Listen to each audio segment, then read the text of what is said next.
ওয়াইদা সাজাত্তা, তুমি যখন সিজদা করবা ফামকিন জাবাহাতাকা মিনাল আরদে, যতটুকু সম্ভব এই কোফালটা জমিনের সাথে লাগাই রাখবা। সিজদাতে গেলে কোফালটা জমিনের সাথে লাগাই রাখবা।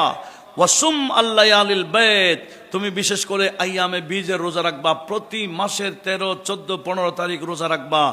আমার নবীজি বলছেন ওয়াইন শীতা আকবার তুকা, এইভাবে আমার নবীজি ওনাকে নামাজ রোজার এই তালিমগুলা দিলেন যেগুলো ওনার প্রশ্নে অন্তর অন্তরে। নবীজি ওই সাকিব গোত্রের বান্দাকে বললেন, আচ্ছা তুমি জিজ্ঞেস করো কি জন্য আসছো বলো। ওয়াইন শীতা আনা আকবার তুকা বিমা জিতা তাস আলু।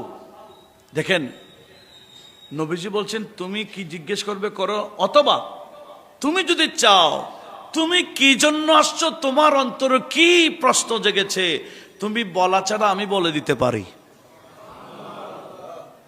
কি বললেন? এটা নোট করেছেন ইমাম বুখারীর দাদা উস্তাদ ইমামে আব্দুর রাজ্জাক। দেখেন কি বলতেছেন, নবীজি বলছেন তুমি জিজ্ঞেস করলে করো, নতুবা তুমি কি জন্য আসছো তোমার অন্তরের প্রশ্নটা আমি তোমাকে শোনাবো। কলাফ ফাযালিক আজাবু ইলাইয়া ইনতাফআল, হুজুর আমি বলা ছাড়া আমার অন্তরে কি আছে এটা যদি আপনি আগে ভাগে বলে দেন তাহলে আমি বেশি খুশি হব। আচ্ছা আমাদের মধ্যে কেউ যদি আমার কাছে আসে, আমি যদি বলি আপনি কি জন্য আসছে আমি বলি, তাহলে আশ্চর্য হয়ে যাবে না? আমাকে বলা ছাড়া আমি বলে দিচ্ছি। ঠিক নবীজি যখন বললেন যে তুমি বলা ছাড়া তোমার প্রশ্নটা আমি উপস্থাপন করি, বলে হুজুর এরকম হলো তো আমি বেশি খুশি হইতাম।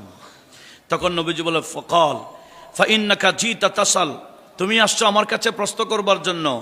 আন সালাতিকা ওয়া আন রুকুইকা আন সুজুদিকা ওয়া আন সিয়ামিকা ওয়া তাকুলু মাযা লি ফিহি, তুমি বলেছো তোমার অন্তরে প্রশ্ন জেগেছে, তুমি আমার কাছে নামাজের ফজিলত ব্যাপারে, রুকু সিজদা কিভাবে করবা, রোজা কোনগুলা রাখবা, এগুলা নিয়ে প্রশ্ন করার জন্য আসছো।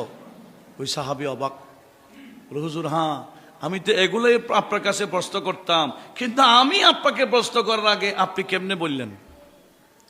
এই নবীকে জ্ঞানটা কে দিয়েছেন? আমরা মানলেও কি না মানলেও কি, জ্ঞানগুলো নবীজির নিজস্ব না, এই জ্ঞানগুলো নবীকে কে দিয়েছেন? তখন আমার নবীজি বললেন ক্বাল ওয়াল্লাযী বাআসাকা বিল হক, ওই ব্যক্তি বলেছে ইয়া রাসূলুল্লাহ, হ্যাঁ আপনি যা বলেছেন আমার অন্তরে সেই প্রশ্ন, ওই খোদার শপথ করে বলছি যিনি আপনাকে সত্যের সাথে পাঠিয়েছেন ওনার শপথ করে বলছি, হ্যাঁ এগুলাই আমার অন্তরে ছিল। ক্বালা ফাসাল্লি আউয়ালাল লাইল, এবার উনি কিভাবে নামাজ পড়বেন আমার নবীজি ওনাকে তালিম দিচ্ছেন।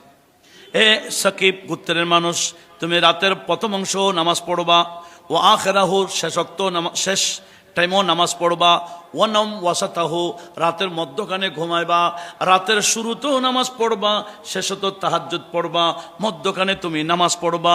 ফাইদা কুমতা ইলাস সালাত ফাইন সাল্লাইতা ওয়াসাতা ফাআনতা ইদান ক্বালা ফাইদা কুমতা ইলাস সালাত ফারাকাতা, আর তুমি যখন নামাজ পড়বা রুকু কিভাবে করবা, তাদা ইয়াদাইকা আলা রাকবাতিকা, তোমার হাত দুটোটা হাঁটুর মধ্যে রাখবা, ওয়া ফাররিজ বাইনা আসাবিয়াকা, তোমার ওই আঙ্গুলগুলো একটু প্রশস্ত করে রাখবা।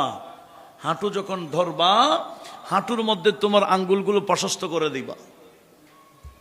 এমনকি আমার নবীজি বললেন ওয়া ইরফা রাসাকা, এরপর রুকু থেকে তুমি মাথা উঁচু করবা, তুলবা, হাত্তা ইয়ারজিয়া কুল্লু উদভিন ইলা মাফাসিলিহি, এমন ভাবে দাঁড়াবা যাতে প্রতিটা শরীরে গিরা আছে গিরাগুলা আপন আপন জায়গায় চলে যায়।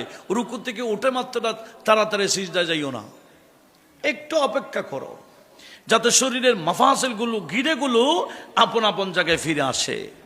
তারপরে ওয়াইদা সাজাত্তা, তুমি যখন সিজদা করবা ফামকিন জাবাহাতাকা মিনাল আরদে, যতটুকু সম্ভব এই কোফালটা জমিনের সাথে লাগাই রাখবা। সিজদাতে গেলে কোফালটা জমিনের সাথে লাগাই রাখবা। ওয়াসুম আল্লায়ালিল বাইত, তুমি বিশেষ করে আইয়ামে বীজের রোজা রাখবা, প্রতি মাসের 13, 14, 15 তারিখ রোজা রাখবা।